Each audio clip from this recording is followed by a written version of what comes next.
Olá pessoal, tudo bem com vocês? Eu sou a professora Larissa Araújo e vamos para mais uma videoaula de História. Nessa nossa videoaula nós vamos continuar os estudos do capítulo 2 do nosso livro didático, que vai ser a origem da espécie humana na América, né? O continente americano, onde está o nosso Brasil. Então vamos lá. Assim como vai ser difícil falar a respeito do surgimento dos seres humanos, fala sobre seu surgimento na América também não vai ser tarefa fácil. E o tempo todo vão ser feitos estudos, levantadas teorias para tentar desvendar o passado do homem americano.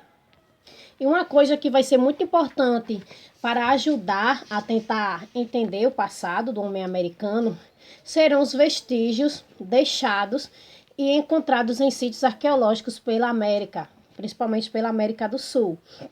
Os vestígios mais antigos, eles vão datar entre 50 e 60 anos. Esses vestígios vão ser restos de carvão, restos de armas, pedaços de ossos, fósseis.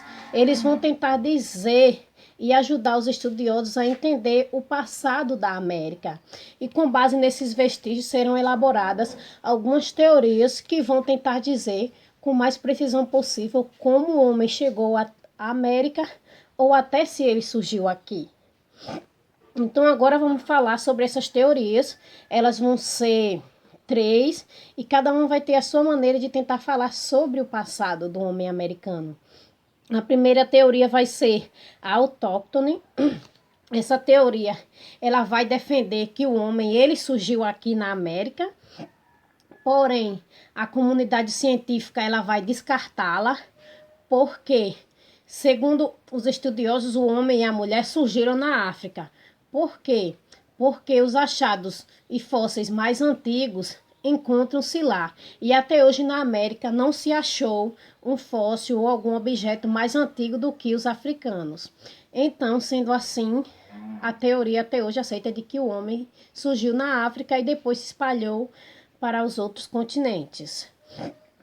A teoria de Clovis. Essa teoria ela vai estar baseada em achados de 11 mil anos na cidade de Clovis, no Novo México. E segundo essa teoria, os seres humanos que chegaram aqui na América, eles vieram da Ásia por uma migração que fizeram a pé. E agora eu vou falar aqui para vocês como foi. Durante a era glacial, o mar ele fica abaixo da normalidade, surgindo então uma ponte de terra que vai ligar a Sibéria ao Alasca. Então, os seres humanos eles vieram a pé e passaram por essa ponte de terra, cerca de 11, 10 mil anos atrás. E depois de passarem por essa ponte, chegando aqui na América, eles começaram a migrar e se multiplicar, habitando então a América do Norte até a América do Sul. A terceira teoria, ela vai ser a transoceânica. Segundo essa teoria, os homens eles migraram da Ásia e da Oceania através de pequenas embarcações vindas pelo Oceano Pacífico, chegando assim à América do Sul. Como não vai ser fácil falar a respeito do surgimento do homem na América, também não vai ser fácil falar a respeito do surgimento do homem no Brasil. Geralmente as teorias ligadas ao surgimento do homem brasileiro vão estar dentro dessas teorias de povoamento da América, principalmente essa teoria de Clovis, que vai falar a respeito do Estreito de Bering, onde eles passaram por uma passagem de terra entre o Alasca e a Ásia, habitando primeiro a América do Norte, aí posteriormente a América do Sul, chegando assim então ao Brasil. E no Brasil vão ter vestígios e locais, que vão ser os sítios arqueológicos, que vão ajudar os cientistas e pesquisadores a tentar desvendar este passado do homem americano.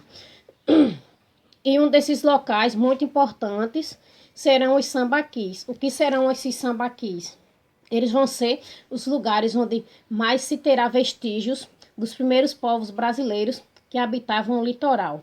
Mais conhecidos como concheiros, os sambaquis eles vão ser pequenos morros feitos por povos que costumavam guardar restos de ossos, enfeites, cerâmicas, conchas, eles vão tipo acumulando embaixo de suas moradias, então vão se formar pequenos morros desses materiais. Os sambaquis, eles também vão ser usados para se fazer o sepultamento. E também eles atualmente sofrem com as ações da natureza e também já sofreram com as ações do homem, tanto no passado, quando os europeus começaram a estabelecer suas moradias, como hoje, que são muito procurados pela questão do mercado imobiliário. Então, ao longo do tempo, muitos desses sambaquis já foram perdidos, mas eles podem dizer muitas coisas, inclusive que os homens, eles, devido a terem muitas conchas nos sambaquis, eles poderiam se alimentar de moluscos. E também dizem que essas populações litorâneas, né, da costa brasileira, elas também poderiam se alimentar de frutas silvestres, da pesca. E ainda, os sambaquis, eles vão estar presentes em toda a costa brasileira, do litoral, de norte a sul, e vão ser muito importantes para tentar desvendar o passado desse homem brasileiro. Agora vamos falar a respeito dos sítios arqueológicos do Brasil. Os sítios arqueológicos do Brasil e da América do Sul, eles vão ter uma grande importância. Inclusive, a arqueóloga Aniette Guedon, que desenvolve pesquisas em sítios arqueológicos desde a década de 60, ela vai dizer que os sítios arqueológicos da América do Sul, eles vão ser importantes porque eles poderão dizer mais do que muitos vestígios encontrados até hoje, porque, segundo ela, através de pesquisas, pode ser definido que as migrações para a América, elas não foram apenas uma só, mas sim feitas várias migrações por povos diferentes e em épocas diferentes.